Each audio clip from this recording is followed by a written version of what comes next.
What's going on YouTube? The Axie Leader here, back with my Week 3 game in the CPL versus Tony and his Toronto Staraptors.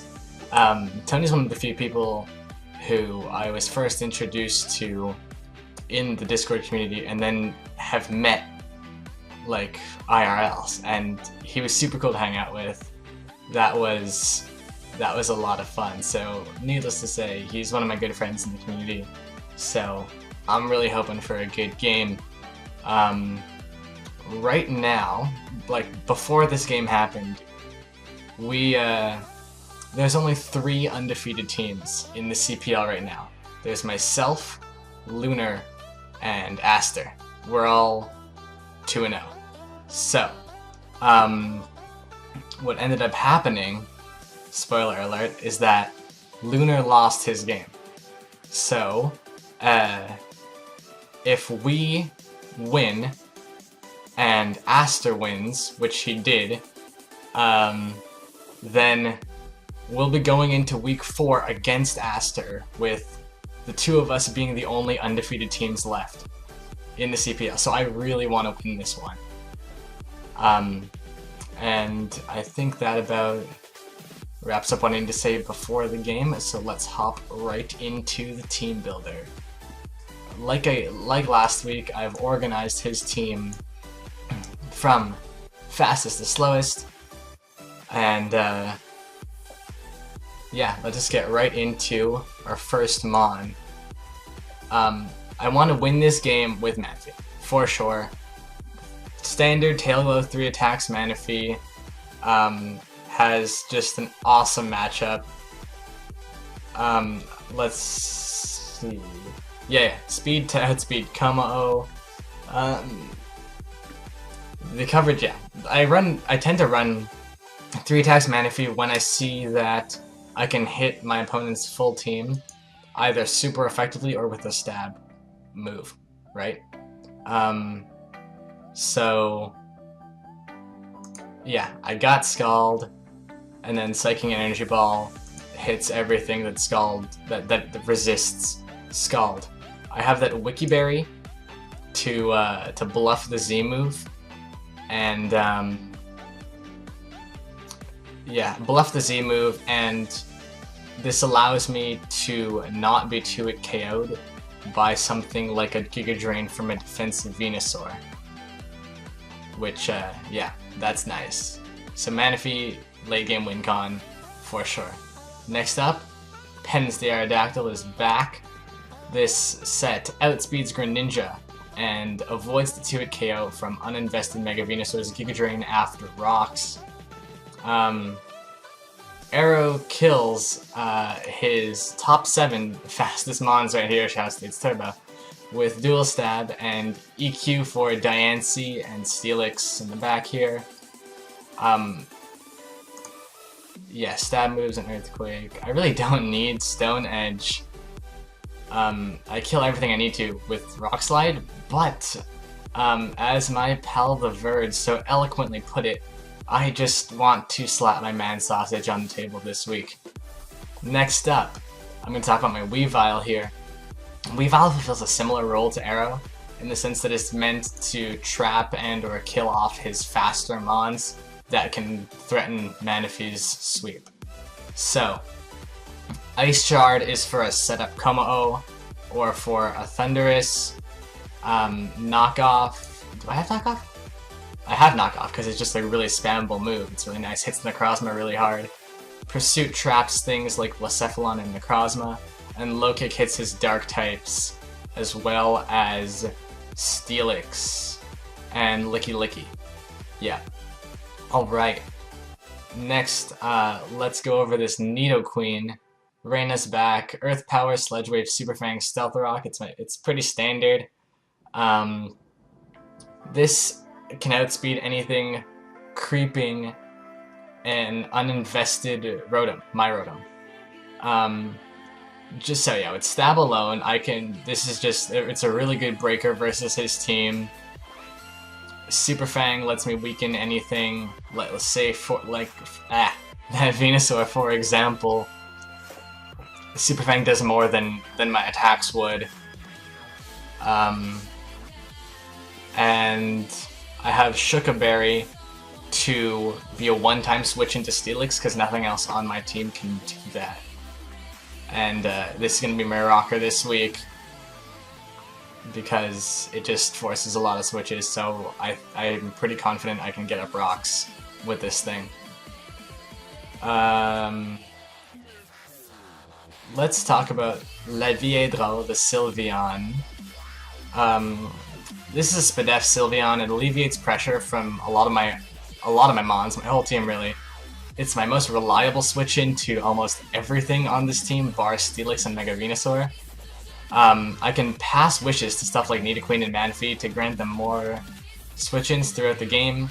Toxic is to limit Necrozma's ability to set up, but it's still huge. Necrozma's still a huge threat.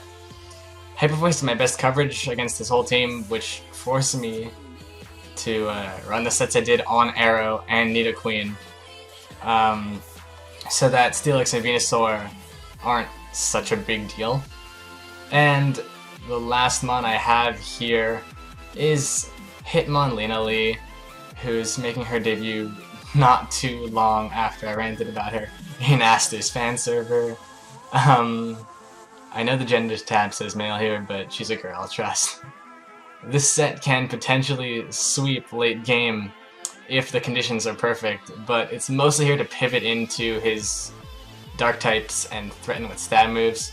Stone Edge hits his other fast mons, such as Blaze and Thundy, and I have Stone Edge over Rock Slide because I have so little attack investment.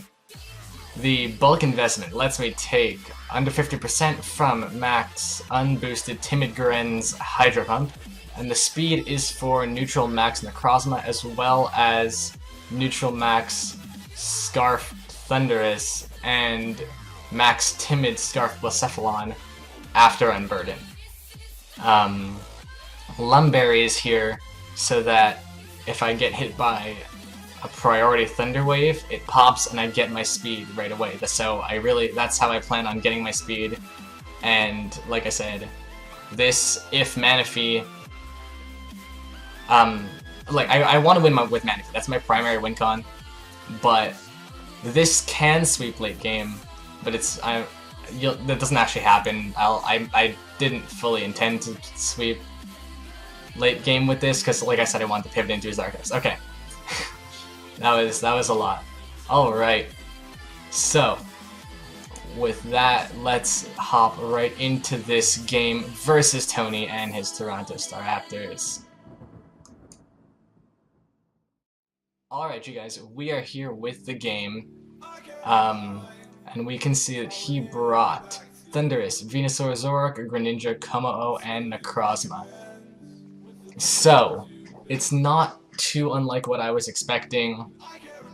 We see no Blacephalon, which is nice, no Cryogonal, so a lot of his faster mons, he didn't bring every single one of his fast mons, which he couldn't have really, but I'm glad. So everything does on my team what it needs to do. I know what everything. Basically, I'm pretty sure I am sure that my team can handle his 6 if I play it properly. Alright, so looking at this lead matchup, nothing here can one-shot Nidoqueen except Greninja, really, or Necrozma, but I don't expect him to lead Necrozma because I think it's going to be more of a defensive set, and or a defensive setup type of set. And Greninja will either U-turn turn 1, or I can just pivot into Hitmonlee. And his other potential leads are Zoroark and Thundurus. So I really want to find out what the Zoroark is early. Anyway, no huge drawback in leading Nidoqueen. He leads off with his Venusaur, and I just throw off a Stealth Rock right here. And I take a lot from Giga Drain. I don't like that damage. I calced it, and he has some special attack investments, so that's not good. Now, what I do here, I just got my rocks up, and my arrow isn't mega yet, so I don't want to switch into this thing hard. So what I'm gonna do, like, this is a questionable play. It's so early, so it's hard to say how much impact it really makes on the game. But I Super Fang here, I get 50% off. He Giga Drains again, and he recovers quite a bit. He's under 75. And then I go Sylveon, because I go Sylveon knowing he can't Sludge Bomb, because that won't kill my Nidoqueen. Giga Drain does. So I go into Sylveon, and then I double into Arrow, baiting the Sludge Bomb, so that I can take next to nothing and get a free Mega Evolution off with my Aerodactyl. And that's exactly what happened. So that series of plays works out, but if anything, what I should have done is gone Sylveon turn 2 instead of turn 3. I just took an unnecessary Giga Drain. Like that extra damage that he restored with a Giga Drain, like Wing Attack, you see how much Wing Attack does here. I would have 2-hit KO'd it anyway. So I take one Giga Drain, and then I'll go for my second Wing Attack. He doesn't really have a switch in, and I just kill off this Venusaur. He could have... The only switch in he had was Thundurus or a bulky Necrozma. And I figured if he went Thundurus, I still have my Weavile, my Nidoqueen, my Sylveon healthy, so I didn't mind, and like Rocks were up, right? So I didn't mind just getting damage off on that, and or risking the Stone Edge and not killing the Venusaur. So I thought Wing Attack was a pretty no drawback play right there at this stage in the game. He goes Greninja, and the way he brought this in, it's either Water Shuriken or Scarf, so like I said, I'll always pivot into Hitmonlee right here. And I take this Water Shuriken, like no problem. I calced it, and he's max special attack, timid, no boosting item. So potentially Z, potentially Scarf. He's almost guaranteed one of those 2 items. So that's a lot of great information. Now, he's probably scared of a Mach Punch, so he's going to switch out most likely into his Necrozma or his Thundurus, which means I can double into Weavile right here pretty freely. There you go. And now I could Pursuit or Knock Off. I'm going to Knock Off because Pursuit, like, they do similar amounts of damage, I calc. Like, it's a 2-hit KO either way, and nothing on his team wants to get knocked off. Because I saw those leftovers, I know that this is not a Z Necrozma. I think Necrozma is his Z user. I didn't put that up at the beginning. Right, okay. His Z users are not, I think it's Greninja, Necrozma, and Thundurus. You know what, yeah, I'll put up the little correction thing if I'm wrong. Anyway, I go for Knockoff here. It does a ton to Necrozma. And he Heat Waves. So the next Heat Wave is gonna kill, but what I'm gonna do, in case, I don't want him clicking Moonlight or something. I don't want this thing healthy, so... And I feel like, as useful as Weavile is, I have super effective coverage for everything on his team. At this stage, I don't want to switch out versus this and give it free setup, free recovery, or anything. And then... So, nothing I do here can kill it. There's Knockoff, which is now 65 base power, and Pursuit, which if he doesn't switch, which I don't think he will, is 40 base power, so I have to just get the damage off on this thing, and then he kills me off with the Heat Wave. So again, Weavile not getting a kill, which is annoying, but Arrow comes in and picks up its second kill, which is nice. Back into Gren, I always go Hitmonlee here. Same series of plays, and I see the Gunk Shot right now. I see the Gunk Shot, and that does a lot. And I calced that he's max special attack, and he's Yeah, that's a roll. So like I can't quite gauge the damage with Gunk Shot there. So he might have summon. I can't even tell if he's timid or hasty or what. Like that could be max roll timid or min roll hasty type of thing. But he probably doesn't have like a ton of attack investment, meaning he's probably max speed or very close. So anyway, I know he can't. Yeah, the only thing he could kill me with now is Gunk Shot or Hydro Pump. Basically, it's an inaccurate move that he has to go for right here. So I felt like he wasn't gonna stay in, or he was gonna U-turn or something. I thought those were his most likely plays. And wait, hold on. I'm talking like I made a prediction here. Did I? I didn't. Okay, never mind. I just went for the Mach Punch. Never mind. Now I'm gonna Stone Edge, trying to sack this thing off. But as you can see, I miss. It would have been great if I like that was partially a sack play, right? I was partially expecting the Thunder Wave, partially expecting the setup, right? Anyway, I saw no reason for him to switch right here.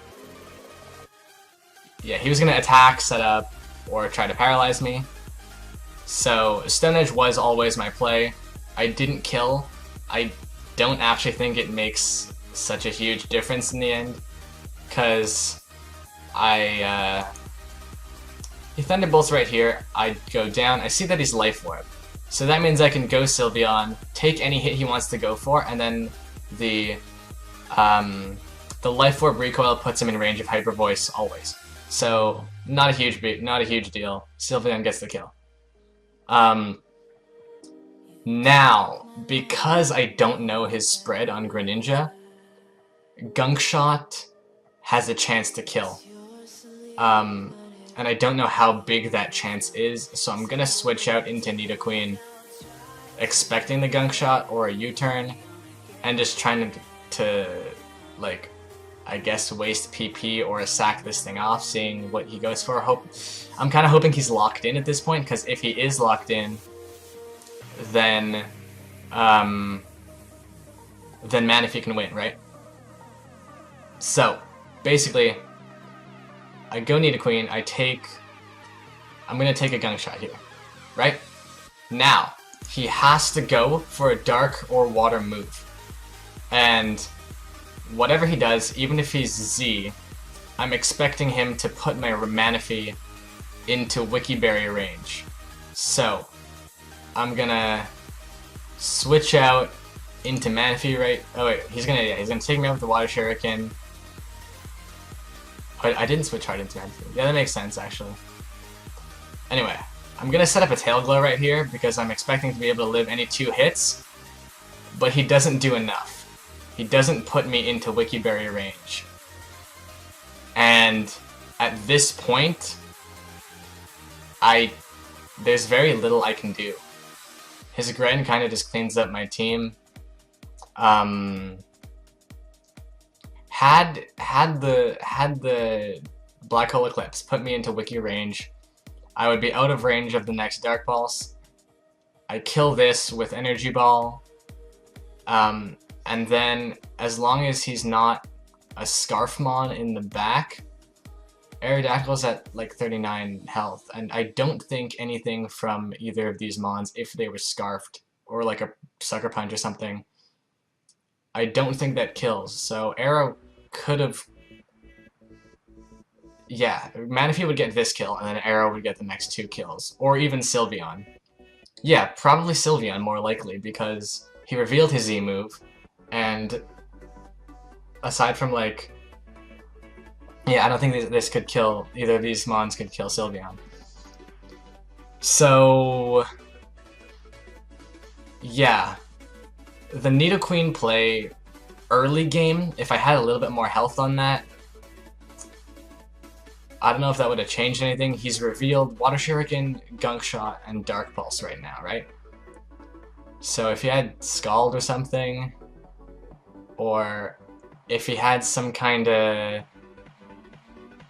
let's say Water Shuriken was his only water type offensive move.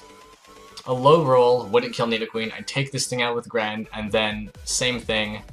Sorry, I'd take out this Gren with Manaphy or not Aerodactyl or Sylveon, not Sylveon.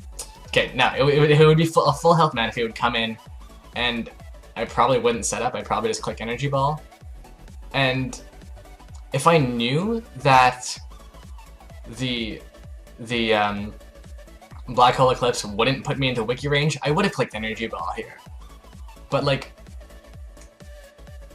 I don't know. I had no reason to believe that it wouldn't put me in range, right? I could have, like, that might just be a low roll. I didn't calc it. I guess I could have, but like, it's a Greninja, it's a strong Mon, and Manaphy's like, I didn't invest a ton of bulk into it. So, look, if that was a low roll, and I could have avoided this turn by just calcing it, yes, that's like kind of my only misplay this game, I really think. Because as you'll see here, Greninja Dark Pulses, Manaphy goes down. Now, I still don't know his spread, so I'm going off of the assumption that Gunk Shot's gonna kill my Sylveon. Because he has like his roll has a good chance to kill Sylveon. It's in his favor, and he only has a 25%, I think it's a 25% chance to kill Arrow, because he needs 3 hits. I have a 25% chance to live this hit with Aerodactyl. If he gets 2 hits, I live, right? But he doesn't. He gets 3. So Arrow goes down, and now I'm pretty sure the Gunk Shot kills, but it doesn't. He gets a mid to low roll right here. I say Aster in the chat because he needs to miss a Gunk Shot. And then I think, yeah. If I knew that this was like a roll that was like more of a mid roll as opposed to, this is weird because I did calc it. I don't think I calced incorrectly. I don't think this was in his favor, so I was assuming that I assumed that it was over right here, that he was just gonna kill me, and I just wanted to get the differential lower, so I click Hyper Voice right here. But as you see, I get full parad when he goes for the Dark Pulse, and I live the next few Dark Pulses. So what I realized is that if on the turn he misses a Gunk Shot, I might win right here if I can get a Wish Up with my Sylveon. Yeah, that's exactly how it is, because as soon as he misses a Gunk Shot, and like okay, you'll see what happens here. I Wish. I Protect. He goes for the Dark Pulse, not trying to waste his Gunk Shots. I heal up. Now I'm thinking that Gunk Shot is like less of a roll in his favor than I think it is, or I feel like I'm thinking maybe I'm out of range right here, but that's just not true. Like, I think it does 63 min, so yeah, I guess this was a misplay, right? In the sense that I clicked Wish again as opposed to Hyper Voice, because I lost this game already. It's too late. I'm thinking if I could slowly recover HP, which I did. I recovered a net percentage of 1 right there. So I'm thinking if he misses, if he gets a low roll, I could slowly recover some HP, and then if I get the turn right where he misses, there's no way I could get the turn right, so to speak, but if I Hyper Voice on a turn where he misses the Gunk Shot and I still have all my health, I win. It's over. So that was a weird game. No disrespect to Tony at all. He played the way he needed to, but I also think I played the way I needed to. I'm looking at this game in hindsight, and I don't know what I could have done differently. I honestly don't know, because there was a lot of hacks this game. The power on Sylveon, the miss on Stone Edge. But I really don't think it mattered. I think it came down to those gunk shot rolls or to the Black Hole Eclipse roll. Either way, regardless of the hacks. So like, I don't know. I lost this game. So now Aster's the only undefeated team in the league. And yeah, this loss, like, put me in a weird, like, mental state. I was just I wasn't really upset. I wasn't mad at Tony. I wasn't mad at the game. I was just numbed, and, like, it was weird because I lost and I don't know what I can learn from it, because, the only thing you can do in the face of a loss is learn from it, get better, do better the next game. And if it's hacks, whatever, right? Like, if you get hacked and you did everything you could have done, then no one's holding that against you. And you shouldn't hold it against the opponent either. So, like, in this situation where I thought I made my best play every turn, and the hacks didn't matter, but I still don't know what I could have done differently, this messed me up. And like I said, no disrespect to Tony at all, but I don't know, I have nowhere that I'm going with this. It's just, I wanted to tell you, like, this is a very rare situation that does happen in the game of Pokemon, right? So that's why, like, I don't know what to get out of this, guys. I really don't. So if someone wants to let me know, I'm not trying to make this a cry for help or anything. It's just like a weird game. All right, whatever. We're 2-1 now, which goes from an undefeated record to like a 66% win rate, which is barely a pass. So it doesn't sound great. I hate the way that sounds, but all we can do is do better next week. And like I said, I am taking on Aster J and the Montreal Habsols. That's a scary game. I think I know how Aster plays and builds, so I'm not gonna say that, like, it's an auto loss, but Aster is an insanely good opponent, right? So I'm not gonna let this loss get me down for and mess me up for weeks to come. I'm gonna go in next week, like, better. Like, it's not gonna defeat me. I'm going back into the rest of my league games, and especially next week. There's a word for this. Anyway, I'll be back in full. Let's just leave it at that. This is a longer video, so thanks for sticking with it. Alright, guys. Wish me luck taking on Aster J in week 4 of the CPL, and I'll see you guys later.